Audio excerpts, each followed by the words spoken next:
Happy holidays, joyeuses fêtes. Welcome back to my YouTube channel, Yapa Photo. I've been away for a few weeks, a few months, and I apologize since I moved to Evanston and back to school. I wasn't able to be as frequent um, filming some videos with the confinement and working from home, but I am back with the holidays and I want to share my 12 days of Christmas or books I've been reading.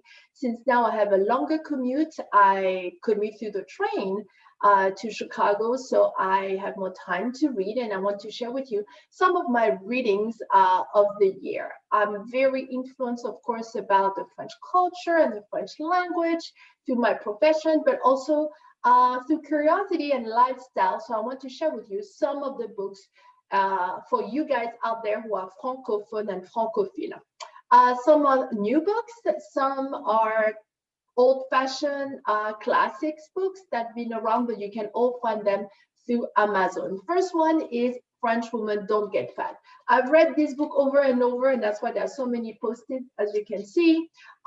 This is kind of a classic, a national bestseller from Mireille Guillano. She's a former CEO of Veuve Clicquot, and so she knows her champagne, and she wrote this book 10 years ago about kind of the French paradox. How come that French women eat a lot of pastries, drink wine, sometimes even smoke, eat those very heavy cream-based dishes, and then yet are very figure friendly, very slim, and get to live longer? Well, that's the paradox. French women don't get fat. She gives you the secret of quality ingredients, the secret of portions, of good lifestyle, good hygiene, walking every day, get your body moving. That seems like very basic rules of life, but this is part of your lifestyle. So this is a good read, and also at each chapter, there are some cool recipes that she talks throughout the book. So this is a good Christmas read, especially for the ladies out there who are curious about that French paradox. We continue with the theme of food because, as we know, food is a big thread through the French culture. And this one I actually taught in my class. French kids eat everything. When I teach to my third graders the food unit, I actually use this book as a resource. This is the story of Karen Le Billon. She is a Canadian, and she married a Frenchman, and together with their two kids, two toddlers, they moved to a small town on the north side of France. And having two young picky eaters, going to France is going to actually change their mind and how they view the food, because from becoming very picky eaters, they have become very open to food, and after their stay in France are open to eating definitely more adventurous food. French kids eat everything talks about how the school system educate kids to be more adventurous, how French children are exposed to more adventurous food at a very young age, and why it's important to not snack, to have your meals together, to not eat emotionally, and also having quality food at school, the canteen, the cafeteria. Kids eat what adult eats, and it takes 21 days to form good habits. So all those are important. They are kind of the French food rules, even if in food we don't want to establish some very strict rules, because food is about nurturing and love and caring.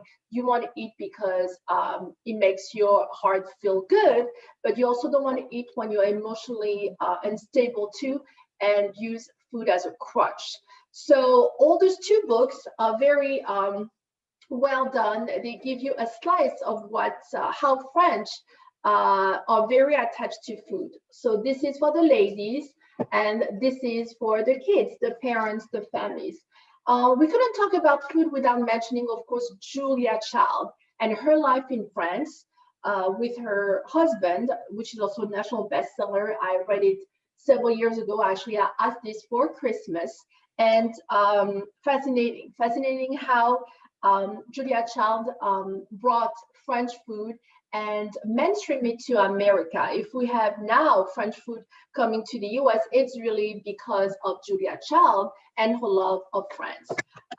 In her book, she tells not only a beautiful love story of her and her husband, but also her time in France, how she went to the Cordon Bleu, the cooking school, that how she fell in love with France, all the delicious pastries, but also the challenges of not speaking the language, and how she brought French food back to the US with her cooking show, and how it started in America. So we can also complement this read with the movie Julia. This is a great story because it is the start of her book, Mastering the Art of French Cooking, but also The French Chef, her documentary on the NPR, and her life and how it changed her life forever with her love of France. Very good, especially this is a true story, so this is a great read. And right now I'm reading this book. This is more contemporary. It is called L'Appartement by David Lebovich, who is a food writer, food critic for New York Times, and also a great food writer. He is from California and has been a francophone and francophile for many years, and has decided to live in the US, in Paris with his French partner, Romain. If you follow him on social media, like I do on Facebook, a very cute couple. And in this book, David Lebovitz talks about how it feels to hunt for your perfect apartment in Paris, and especially how kitchen, as a food writer, it is the most important room of your house. This is, I think, a great authentic resource of how it feels as a foreigner to come and buy a house in France, and all the difficulties of the administration, the red tape, and how it feels to be a homeowner. L'Appart is, I would say, a very light read, very heartwarming, but also kind of an eye-opener about what it feels to be a foreigner in France. Sometimes I take it for granted, being a French person myself. I don't realize difficulties to come to the US, to France, and buy a house. So all those reads have been present in my life. Next time, I will share more reads.